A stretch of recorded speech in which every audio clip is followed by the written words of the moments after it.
자, 그리고 다음 사례는요. 이번에 소개해드릴 분은 50대 초반의 여성분이신데, 자, 이분은 이제 사실 천식 치료하러 오신 분이에요.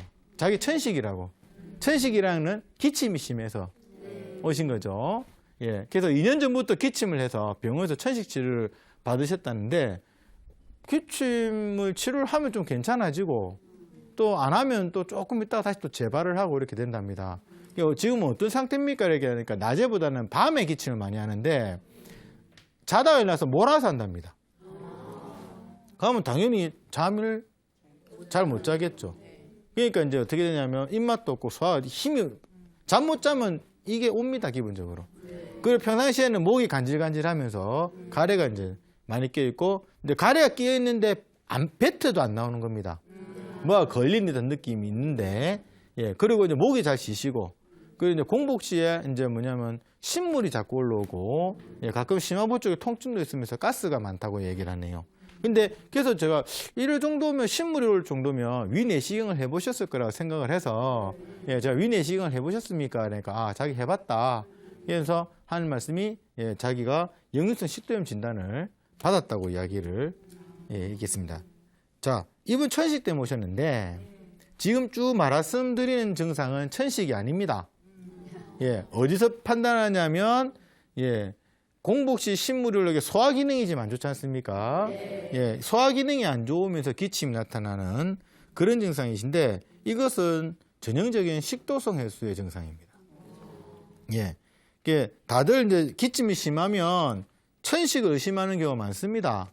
예, 양방에서도 천식이라고 얘기를 하죠. 예, 근데 이 같은 경우에는 식도성 해소라고 하는 전형적인 증상인데, 식도성 해소에 대한 증상을 보게 되면 위산이 역류해서 위산이 이제 식도 인두 후두의 호흡기 쪽이죠. 기관지 쪽을 자극을 줘서 이제 흉부 쪽에 자결감, 따가운 느낌이나 목에 가래 낀 느낌, 가래가 낀 게 아니고 가래 낀 느낌, 목심, 기침 등의 증상이 나타나는데, 그 중에 기침이 주증상으로 나타내는 질환을 식도성 해소라고 합니다.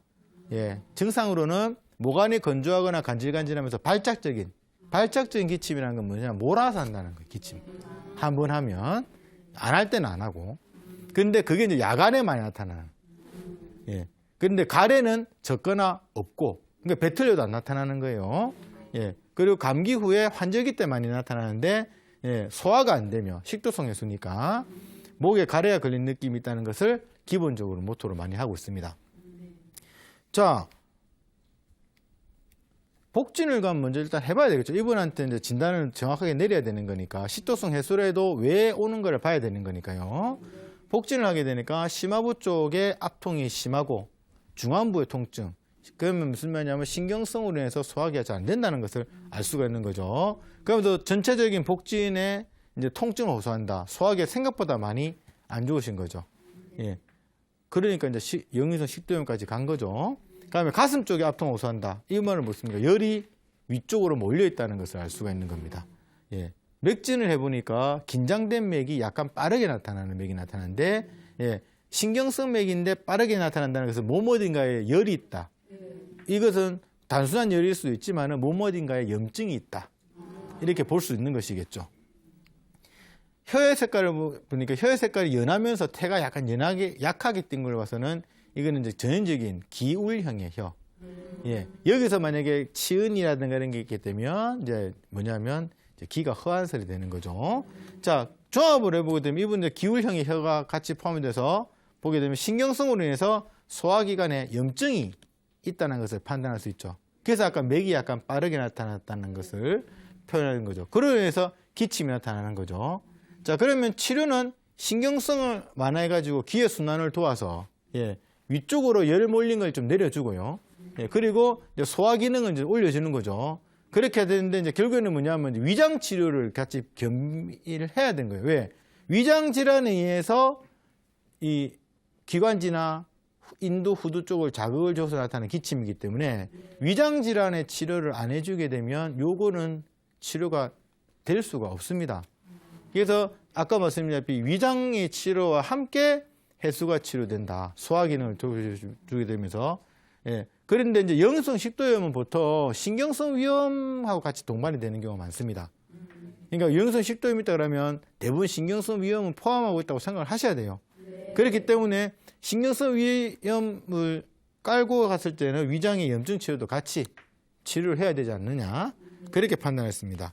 자, 이렇게 치료가 되면 이제 제일 먼저 낫는 게 이분 같은 경우에는 야간에 기침의 이제 강도가 좀 얕아졌습니다.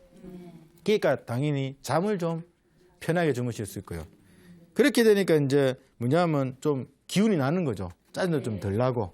그리고 이제 식물과 트림이 이제 위장 치료를 통해 잡히게 되면서 이제 소화 기능 이상이 이제 치료가 되고, 그러다 보니까 이제 점점 더 기침이 이제 강도가 줄는 것 떠나서 이제 아예 이제 없어지게 되는 그런 경우인데, 자, 이렇게 이제 이분 같은 경우에는 좀 빨리 좋아지셨어요, 생각보다. 근데 위장 질환이 좀 더 오래되거나 증상이 좀 더 심한 케이스의 식도성 해소의 같은 경우에는 이 위장 질환이 치료 오래되니까 아무래도 좀 길지 않겠습니까? 그래서 이런 같은 경우에는 좀 더 시간이 좀 많이 걸릴 수도 있습니다. 네, 이렇게 이제 천식이라고 알고 있는 기침을 증상을 잘 분석해서 식도성 해소로 판단을 해서 그에 따른 치료를 정확하게 해서 좋은 결과 보여준 사례를 말씀을 드렸는데요. 자, 지금 보시게 되면 확실히 천식이랑 식도성 해소는 조금만 더 신경을 쓰면 구분 지을 수 있고 치료를 좀 더 잘할 수 있는 그런 케이스입니다.